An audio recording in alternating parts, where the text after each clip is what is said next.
ለውጡ ከመጣ በኋላ በጣም ብዙ ነገሮች ተቀይረዋል። ቅድም ሲሳይም ሲያነሳው የነበረው ለምሳሌ ብዙ ነገሮች ተከፍተዋል። ፖለቲካ ተሸቅጧል። ኦልሬዲ ሸቀጥ ሆኗል ፖለቲካ። በቀላሉ ወደ ሰዎች ኢንፎርሜሽን ዲፊውዝ የሚያደርግበት መንገድ በጣም ቀላል ሆኖ ከህፃናት ጀምሮ እስከ አዛውንቶች ድረስ በቀላሉ የተሳሳተም የተዛባም መረጃዎችም በቀላሉ የሚያገኙበት ሁኔታ ተፈጥሯል። ይሄ የፈጠረው ከፍተኛ አደጋ አለ። ራሱን የቻለ አደጋ ጋርጧል። እንደ እድልም መውሰድ ይቻላል፣ እንደ አደጋም መውሰድ ይቻላል። ስለዚህ ለኔ ለውጡ ሲመጣ አሁን ያሉ ችግሮች ለውጡ ሲመጣ የተፈጠሩ ችግሮች ናቸው ብያለሁ።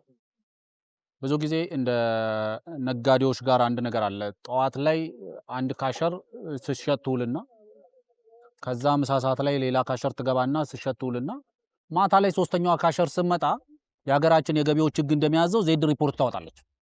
ዜድ ሪፖርት ስታወጣ እሷ ሶስተኛ ካሸር ሆና መጣ የሰራቻትን አይደለም የምታወጣው። እነዛ ከጠዋት ጀምሮ ሲሸጡት የነበረውን ጠቅላላ ነው ዜድ ሪፖርቱ ላይ የሚወጣው። እሷ ሜቢ 1000 ብር ሸጣ ሊሆን ይችላል። የጠዋቶቹ የሸጡትን ጨምሮ 6000 ብር ዜድ ሪፖርቱ ላይ ይወጣል። ጠቅላይ ሚኒስትር አብይ አህመድ ሜቢ ወደ ስልጣን ሲመጡ የኢትዮጵያን የፖለቲካ ዜድ ሪፖርት ያወጡ ነው የሚመስለኝ እኔ። ስለዚህ ላጌጁ እሳቸው ያመጡት ችግር አይደለም። ለምሳሌ ብሔርተኝነት ከእሳቸው ጋር አብሮ የመጣ ችግር አይደለም። ለዛውም በተቻለ መጠን ከዚህ በፊት ፖለቲካሊ ተገልለው የነበሩ ማህበረሰቦች ወደ ማዕከላዊ ፖለቲካ ውስጥ የማካተት ስራ በሰፊው ተሰርቷል። ለምሳሌ በዚህ ሀገር ሰፊ የቆዳ ስፋት አለው የሚባለው የሶማሌ ክልልን ውሰድ። በዚህ ሀገር መንግስት ውስጥ እኮ አጋር ነበር። ሰፊ የቆዳ ስፋት አለው የምትለው ነው ደግሞ ለኢትዮጵያ ስትራቴጂክ ፖዚሽን ነው የምትለው አፋርን ውሰድ፣ አጋር ነበር።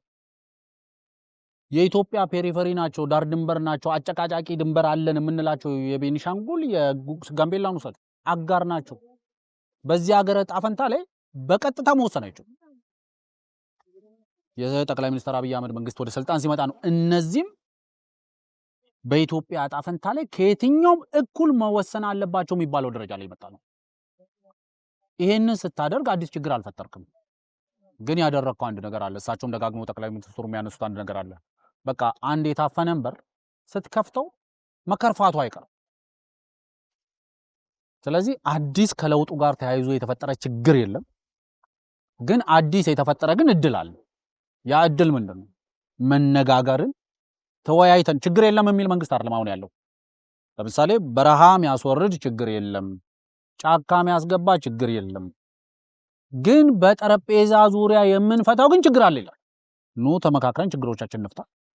ትላንትና ህገ መንግስት የጻፍንበት መንገድ ስህተት ነው እንላለን። ኑ እሺ ዛሬ በጋራ ህገ መንግስት እንጻፍ። የሚያግባባን ህገ መንግስት ተቀዶ ይጣልልኝ የሚለው እና ቁጭ ብለን የሚያግባባን ህገ መንግስት እንጻፍ። አይ የፌደራል ስርዓቱ በዘረኝነት ተታብ ውስጥ ወድቋል የሚለው እና የፌደራል ስርዓቱን ከፈለክ ወደ ዩኒታሪ ታይፕ ኦፍ ገቨርንመንት እንቀይረው፣ ከሆነ ደግሞ ወደ ኮንፌደሬሽን እንቀይረው፣ ካልሆነ ወደ ፌደራሊዝም እናስቀጥለው የሚል መንግስት ተፈጥሯል። ስለዚህ ንግግርን የማይፈራ መንግስት መፈጠሩ ለኔ እንደ እድል ነው የምወስደው ብዬ ነው።